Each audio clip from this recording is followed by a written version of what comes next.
നമസ്കാരം. രണ്ടാം ലോക മഹായുദ്ധത്തിന് ശേഷം ജർമ്മനി ആയുധ നിർമ്മാണം ഏതാണ്ട് നിർത്തിവെച്ച അവസ്ഥയിലായിരുന്നു. എന്നാൽ അവിടുത്തെ പല സ്വകാര്യ സംരംഭങ്ങളും റോക്കറ്റ് നിർമ്മാണവും മറ്റും നടത്തുന്നതിൽ തകൃതിയായി തന്നെ മുന്നോട്ട് പോവുകയായിരുന്നു. കഴിഞ്ഞ ദിവസം ജർമ്മനി ഇത്രയും പതിറ്റാണ്ടുകൾക്ക് ശേഷം ആദ്യമായി നടത്തിയ റോക്കറ്റ് പരീക്ഷണം പക്ഷേ ദയനീയമായി പരാജയപ്പെടുകയായിരുന്നു. നോർവേയിലെ ഒരു വിക്ഷേപണ കേന്ദ്രത്തിൽ നിന്നാണ് ഈ റോക്കറ്റ് അവർ പരീക്ഷണം നടത്തിയത്. വിക്ഷേപിച്ച് 40 സെക്കൻഡുകൾക്കകം തന്നെ ഇത് തകർന്നു വീഴുകയായിരുന്നു. വിക്ഷേപിച്ചതിന് തൊട്ടു പിന്നാലെ തന്നെ ഈ റോക്കറ്റ് പൊട്ടിത്തെറിക്കുന്നതും വലിയൊരു തീഗോളമായി കടലിൽ പതിക്കുന്നതിൻ്റെയൊക്കെ തന്നെ ദൃശ്യങ്ങൾ മാധ്യമങ്ങളിപ്പോൾ പുറത്തുവിട്ടിട്ടുണ്ട്. ജർമ്മൻ സ്റ്റാർട്ടപ്പായ ഇസാർ എയറോസ്പേസാണ് ഈ റോക്കറ്റ് വിക്ഷേപിച്ചത്. ഇന്നലെ നോർവേയിലെ ആർട്ടിക് ആൻഡോയ സ്പേസ് പോർട്ടിൽ നിന്നാണ് ഇതിൻ്റെ വിക്ഷേപണം നടന്നത്. യൂറോപ്പിൽ നിന്ന് ഇത്തരത്തിലുള്ള ഉപഗ്രഹങ്ങൾ വിക്ഷേപിക്കുക എന്ന ലക്ഷ്യത്തോടുകൂടി തന്നെയാണ് ഈ ഒരു സംരംഭം ആരംഭിച്ചത്. എന്നാൽ ഇതിൻ്റെ നിർമ്മാതാക്കളായ എസ്ആർ പറയുന്നത് റോക്കറ്റ് തീപിടിച്ച് കടലിൽ വീണു എങ്കിൽ പോലും തങ്ങൾക്ക് അക്കാര്യത്തിൽ വലിയ വിഷമമില്ല എന്നാണ്. കാരണം ഇത് പരീക്ഷണ അടിസ്ഥാനത്തിൽ നടത്തുന്ന വിക്ഷേപണമാണെന്ന് മുൻകൂട്ടി അറിയിച്ചിട്ട് തന്നെയാണ് നടത്തിയത്. തങ്ങളെ സംബന്ധിച്ചിടത്തോളം ഇത് 30 സെക്കൻഡ് വരെ കുഴപ്പമില്ലാതെ ഇത് ഉയർന്നു പോയി എന്നുള്ളത് ഒരു പ്രധാന നേട്ടമായി അവർ കണക്കാക്കുന്നു.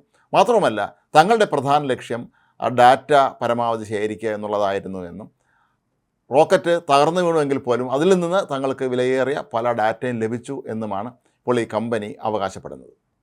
1 മെട്രിക് ടൺ വരെ ഭാരം വരുന്ന ഉപഗ്രഹങ്ങൾ വഹിക്കാൻ ശേഷിയുള്ളതായിരുന്നു ഈ സ്പെക്ട്രം റോക്കറ്റ് ഒരു പേലോഡും വഹിച്ചിരുന്നതുമില്ല. സ്പേസ് എക്സ്, റോക്കറ്റ് ലാബ് തുടങ്ങിയ ഈ മേഖലയിൽ പ്രവർത്തിക്കുന്ന ആഗോള വൻകിട കമ്പനികളോട് മത്സരിച്ചാണ് ജർമ്മനിയിലെ സ്ഥാപനങ്ങളും ഇപ്പോൾ ഇത്തരത്തിലുള്ള റോക്കറ്റ് നിർമ്മാണവും മറ്റും ആരംഭിച്ചിരിക്കുന്നത്. അതുകൊണ്ട് തന്നെ തുടക്കത്തിൽ ഇത്തരത്തിലുള്ള തിരിച്ചറിയലുണ്ടായാലും തങ്ങൾ അക്കാര്യം വകവയ്ക്കേണ്ടതില്ല എന്നാണ് അവരുടെ ഒരു തീരുമാനം. രണ്ടാം ലോക മഹായുദ്ധത്തിന് ശേഷമാണ് ജർമ്മനിയിൽ ഇത്തരത്തിലുള്ള ആയുധങ്ങൾ നിർമ്മിക്കേണ്ടതില്ല എന്ന നിലപാടിലേക്ക് അവിടുത്തെ സർക്കാരുകൾ എത്തിച്ചേർന്നിരുന്നത്. ഇത് വലിയ പണച്ചെലവുള്ളൊരു കാര്യമാണ് എന്നുള്ളത് മറ്റൊരു പ്രധാനപ്പെട്ട കാര്യം. എങ്കിൽ പോലും സ്വകാര്യ മേഖലയിൽ നിരവധി സ്ഥാപനങ്ങളാണ് ഇപ്പോൾ യൂറോപ്പിലെമ്പാടും തന്നെ ഇത്തരത്തിൽ റോക്കറ്റ് നിർമ്മാണവുമായി രംഗത്തെത്തിയിട്ടുള്ളത്. ഇപ്പോൾ സ്വകാര്യ സംരംഭകർ, എലോൺ മസ്കിനെയൊക്കെ പോലുള്ള സ്വകാര്യ സംരംഭകർ ഈ മേഖലയിൽ ഒരുപാട് നേട്ടങ്ങൾ കൈവരിച്ച ഒരു സാഹചര്യത്തിൽ യൂറോപ്യൻ രാജ്യങ്ങളിലൊക്കെ തന്നെ ഇത്തരത്തിലുള്ള പുതിയ സംരംഭങ്ങൾ നിരവധിയായി ഉയർന്നു വരികയാണ്.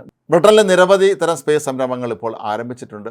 പല രാജ്യങ്ങളിലും സർക്കാരിൻ്റെ സഹായവും ഇത്തരം സ്ഥാപനങ്ങൾക്ക് ലഭിക്കാറുണ്ട് എന്നുള്ളത് കൊണ്ട് തന്നെ പരമാവധി വിജയത്തിലെത്തിക്കാനുള്ള നീക്കത്തിലാണ് ഈ കമ്പനികളൊക്കെ തന്നെ. പക്ഷേ ഇതിന് വലിയ ഒരു പണച്ചെലവ് ആവശ്യമായി വരും എന്നുള്ളത് വളരെ പ്രധാനപ്പെട്ട കാര്യമാണ്. റോക്കറ്റ് തകർന്ന് കടലിലേക്ക് പതിക്കുമ്പോൾ എത്രയോ കോടി രൂപയാണ് നഷ്ടമാകുന്നത് എന്നുള്ളതാണ് ഒരു പ്രധാനപ്പെട്ട കാര്യം. കഴിഞ്ഞ ദിവസം തകർന്നു വീണ ഈ ജർമ്മനിയുടെ തന്നെ റോക്കറ്റ് വലിയ തോതിലുള്ള 2 ഉപഗ്രഹങ്ങൾ വരെ വഹിക്കാൻ ശേഷിയുള്ളതാണ് എന്നാണ് ജർമ്മനി അന്ന് അവകാശപ്പെട്ടിരുന്നത്. ബഹിരാകാശ മേഖലയിൽ ഇന്ത്യ ഉൾപ്പെടെയുള്ള രാജ്യങ്ങളൊക്കെ തന്നെ വലിയ വലിയ നേട്ടങ്ങൾ കൈവരിക്കുമ്പോൾ യൂറോപ്പിലെ പല രാജ്യങ്ങൾക്കും എന്തുകൊണ്ടാണ് അത് സാധിക്കാത്തത് എന്ന ചോദ്യം പലപ്പോഴും ലോകത്തിൻ്റെ വിവിധ ഭാഗങ്ങളിൽ നിന്ന് ഉയർന്നിരുന്നു. അതിനൊക്കെ ഒരു മറുപടി ആയിട്ടാണ് ഒരുപക്ഷേ ജർമ്മനിയിലും ഇത്തരത്തിലുള്ള നിരവധി സംരംഭങ്ങൾ ഇപ്പോൾ തുടങ്ങിയത്. ഏതായാലും ഈ തിരിച്ചടി വകവയ്ക്കാതെ വീണ്ടും അടുത്ത ദൗത്യങ്ങളുമായി തങ്ങൾ മുന്നോട്ട് പോവുക തന്നെയാണ് എന്നാണ് ഇപ്പോൾ എസ്ആർ കമ്പനി അറിയിക്കുന്നത്.